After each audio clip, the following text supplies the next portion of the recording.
Understand that the state is proceeding on the lesser included offense of assault, bodily injury, married cohabitation as a Class A misdemeanor. The range of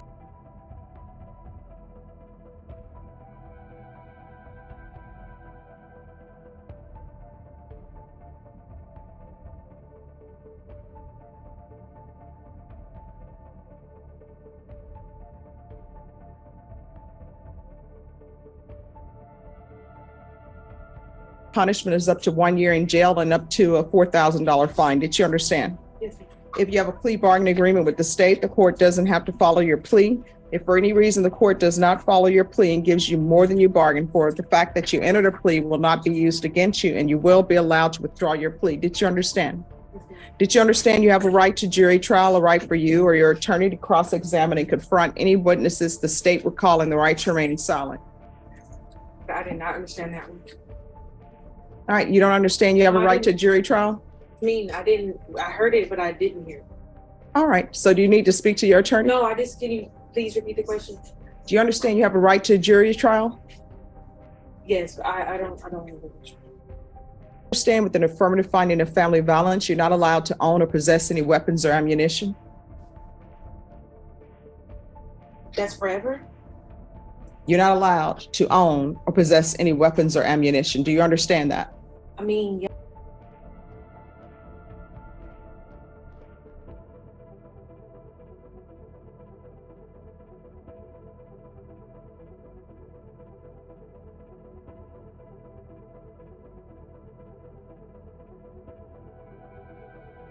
Yeah, but I can never for protection have You need to speak to your attorney about that. But with an Okay. affirmative finding of family violence, you're not allowed to own or possess any weapons or ammunition. Okay. Do you understand? Yes, ma'am. And with an affirmative finding of family violence, you're not allowed to be designated as primary custodial parent. Did you understand that? This is the first time I heard of that. All right, so I'll let you all step back. So I'm what does that mean? I'll let you That speak I'm to not- your attorney about that. I'm not allowed to have children? Oh, you can have children, but if there's some sort of custody issues that arise, technically and legally, the court is not allowed to have you as primary custodial parent. Now, if in the best interest of the children, they determine that you will be the best placement, then they can do that. But if there were any type of custody issues, and there's a person who appears to be a good parent and they don't have an affirmative finding of family violence, then they're supposed to be designated as primary custodial parent. I'll let you speak to your attorney about it. So I'll have you all step back and you can talk to your attorney. And counsel, if you could talk to her also about the possession of weapons or ammunition. All right, thank you. We were on the plea. So did you understand with an affirmative finding of family violence, you're not allowed to own or possess any weapons or ammunition? Yes. Did you understand with an affirmative finding of family violence, you're not allowed to be designated as primary custodial parent? Yes. Did you understand that to be the entirety of the plea bargain agreement?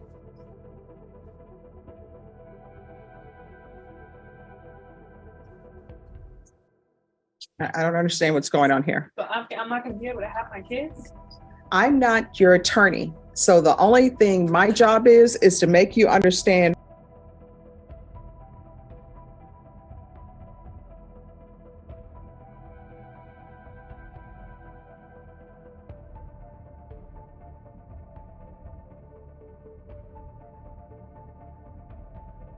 what the plea bargain agreement is. I've explained to you with regards to the meaning of an affirmative finding of family violence, and I always give people those instructions so they will know, because many times when people enter pleas on the criminal sides, they have an impact civilly and in other ways. So with all of these family violence cases, when there's an affirmative finding of family violence, there are certain collateral consequences. One of those is you can't have a weapon. You can't possess ammunition. That's how it is in Texas. I can't tell you how it is in other states. But You can't have weapons, you can't have ammunition, and you can't be designated as primary custodial parent. So legally, you can't be designated as primary custodial parent. Those are the consequences of entering a plea, and those are the consequences of having an affirmative finding of family violence. Now, if you would like to, counsel, we can bring this back for tomorrow. No, okay, fine.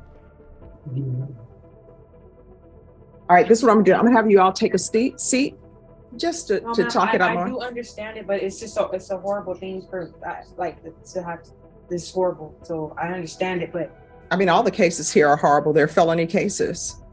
I thought it was getting reduced. It's still getting reduced, but it's still, you know, all these cases have consequences. Whether it's being reduced to a misdemeanor or not, there are consequences that flow from felony cases and consequences that flow from criminal charges. So what I'm going to do is I'm going to have you sit with your attorney, because I want you to, if you're planning on entering a plea in this case, I want you to enter it with a clear conscience and a clear understanding. So it appears to me, and I may be wrong, I'm making assumptions here, that you didn't know the consequences civilly of entering a plea in this case. And the fact that you're talking to me about, you know, am I ever going to be able to possess weapons? Am I ever going to have my children? That's something that you need to discuss with your attorney, and it needs to be in a setting.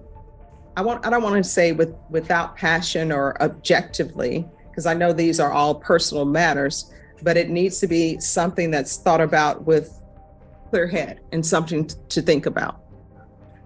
All right, so I'm going to have you all step back, and if your attorney feels like it's best that this be taken up tomorrow, we'll take it up tomorrow. I'm here all week. All right, so just step back and discuss it with your attorney. I understand it. There's nothing I could do. All right.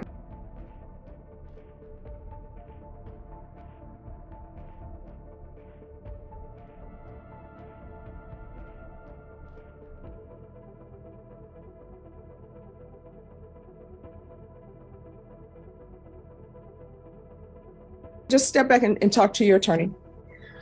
So, Ms. Brown, I've gone over the plea bargaining agreement with you. Did you understand that to be the plea? Yes, ma'am. And do you understand the consequences of entering a plea with an affirmative finding of family violence? And knowing that, all right, after reviewing state's exhibits 1 and attachments, the court will find there's sufficient evidence to find you guilty. The court will defer finding of guilt as you apply for deferred adjudication. Are we proceeding with sentencing? Yes, Your Honor. Anything you wish to say on behalf of your client? He has had the problem, I guess, communicating and understanding what is happening, but after explaining several times her situation, she understands everything, and we're asking that the court accept the recommendation from the state to place on deferred. All right, what was your warrant for? In the police report, it says that when the complainant called the police showed that you had a warrant. So what did you have an active warrant for? It had been for a failure to ID. All right, State, can you see if there are any pending charges other than this case? Yes. Yeah, there's a failure to ID. Oh, sorry. Your Honor, there's a failure to ID, and that one is for the state, would be TIC. It's not listed in the plea. Judge, there is, but we can, I can enter a dismissal. If you can just give me a couple months to fill out a dismissal. All right, thank you. All right, are you employed? At the moment, no, I'm not. How do you support yourself? I'm living with family right now. What family is this? My mom. All right, and Child Protective Services were called. Is Child Protective Services involved? Yes. All right, this is what the court is going to do. 2 years deferred adjudication. There's an affirmative finding of family violence. Well, let me strike that. The state is requesting that that actually you have a conviction. What the court can do is you can have a conviction. That's what you bargained for, or either I can give her deferred adjudication. Leave rules for deferred adjudication when you have to. All right, if the court were to give you deferred adjudication, if anything were to happen and your probation were revoked, you could end up with potentially 1 year in the Bexar County Jail. What the state has offered you, if you were to not do well, you could still end up with 1 year in the Bexar County Jail. So which would you prefer? Would you prefer conviction or deferred adjudication? Conviction.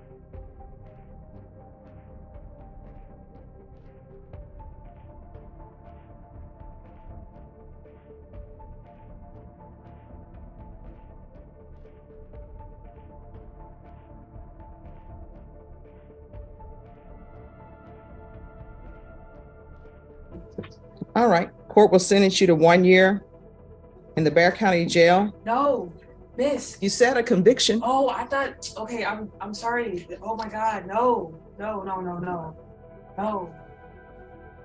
So are you I thought asking? you meant like on the record. Are you asking for deferred? Yes, ma'am.